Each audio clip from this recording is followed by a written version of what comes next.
Hello दोस्तों, नमस्कार। स्वागत है आप सभी दोस्तों का आपके अपने YouTube channel the exotic birds of Jodhpur Rajasthan में। दोस्तों, आज का जो हमारा वीडियो का टॉपिक है वो है बजीस्ट कॉलोनी फाइट के बारे में। दोस्तों, कुछ बातें मैं आपको बताऊंगा जिनको अगर हम लोग ध्यान में रखेंगे, कुछ चेंजेस अगर हम अपनी कॉलोनी में करेंगे तो हमें फाइट का जो मसला है वो हमारी कॉलोनी में नहीं आएगा। इस प्रॉब्लम को हम फेस नहीं करेंगे। वैसे दोस्तों, कॉलोनी में फाइट देखने को मिलती है। हर भाई के पास ये प्रॉब्लम आती है कि भाई कॉलोनी में फाइट हुई, एक फीमेल ने दूसरी फीमेल को मार दिया। तो दोस्तों, इस पर जो मेरा एक्सपीरियंस है, कुछ पॉइंट हैं, कुछ बातें हैं, उनका अगर हम ख्याल रखेंगे, कुछ चेंजेस हम अपनी कॉलोनी में करेंगे तो दोस्तों फाइट को हम लोग काफ़ी हद तक रोक सकते हैं और होने वाले नुकसान से भी बच सकते हैं। तो दोस्तों, वीडियो को पूरा जरूर देखिएगा। और एक रिक्वेस्ट हमारे उन सभी भाइयों से जिन भाइयों ने अभी तक चैनल को सब्सक्राइब नहीं किया है, चैनल को सब्सक्राइब जरूर कर लें और बेल आइकन को भी प्रेस करें ताकि जब भी मेरी नई वीडियो आए तो नोटिफिकेशन तुरंत आपको मिले।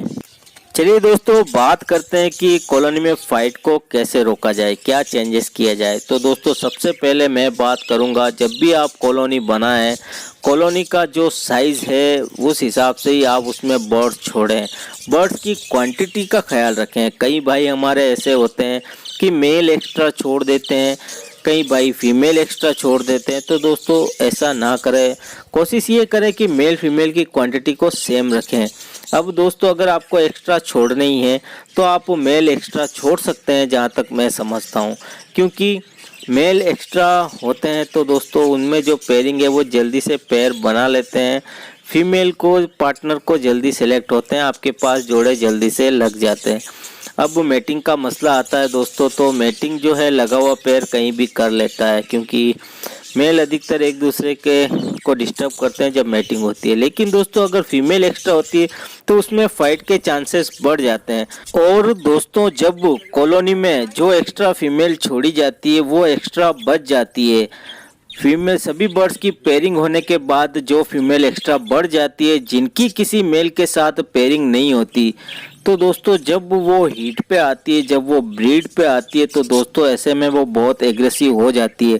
दूसरी फीमेल की मटकियों में जाती है, उनके अंडों को फेंक देती है, बच्चों को भी मार देती है। और ऐसे में फीमेल की फाइट दोस्तों आपको देखने को मिलती है। फाइट नहीं भी होती है तो फीमेल एक्स्ट्रा होने से नुकसान ही होता है, क्योंकि कई बार एक मेल जो है वो दो फीमेल के साथ पेयरिंग कर लेता है, दो फीमेलों के साथ पेयरिंग होती है, मैटिंग होती है, दोनों फीमेल अलग अलग मटकियों में बच्चे भी देती है।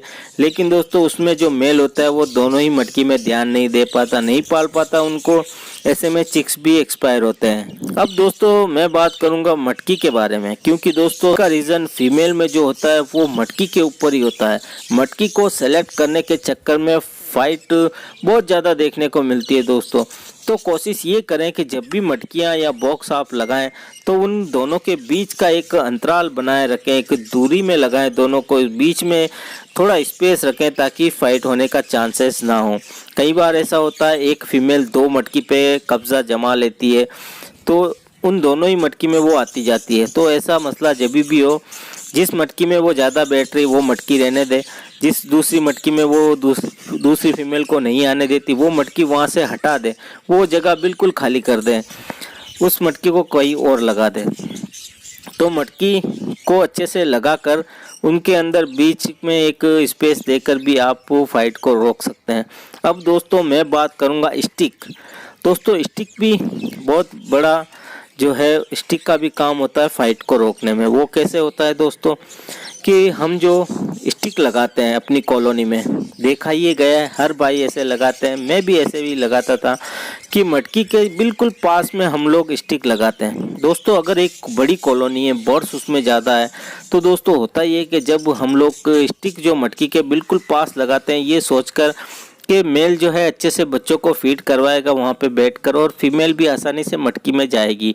लेकिन दोस्तों, ये रीज़न बन जाता है फाइट का।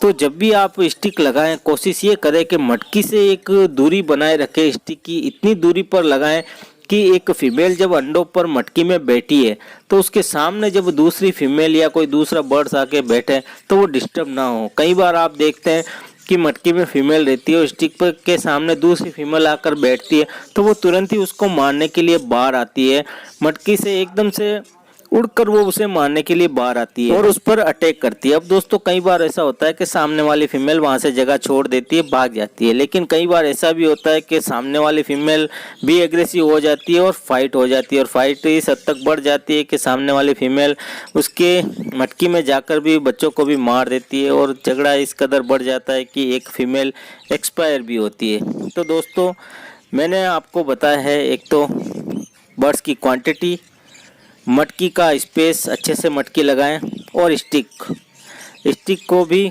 मटकी से थोड़ी दूरी बनाए रखें। और आपके पास बड़ी कॉलोनी बर्ड्स ज़्यादा हैं तो कोशिश ये करें कि स्टिक वहाँ पे थोड़ी ज़्यादा लगा दें, ताकि जब मेटिंग भी हो इनकी तो एक लगा हुआ पेड़ अच्छे से अपनी मेटिंग का स्पेस ढूंढ सके। ज़्यादा स्टिक होगी तो उसको बैठने के लिए ज़्यादा जगह मिलेगी।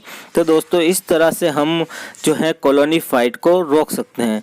तो दोस्तों उम्मीद करता हूं कि ये वीडियो आपको पसंद आया होगा। वीडियो अगर अच्छा लगे तो लाइक जरूर कर दें, कमेंट्स भी कर दें, और चैनल को भी सब्सक्राइब जरूर कर लें। तो चलिए दोस्तों मिलते हैं एक नेक्स्ट वीडियो में।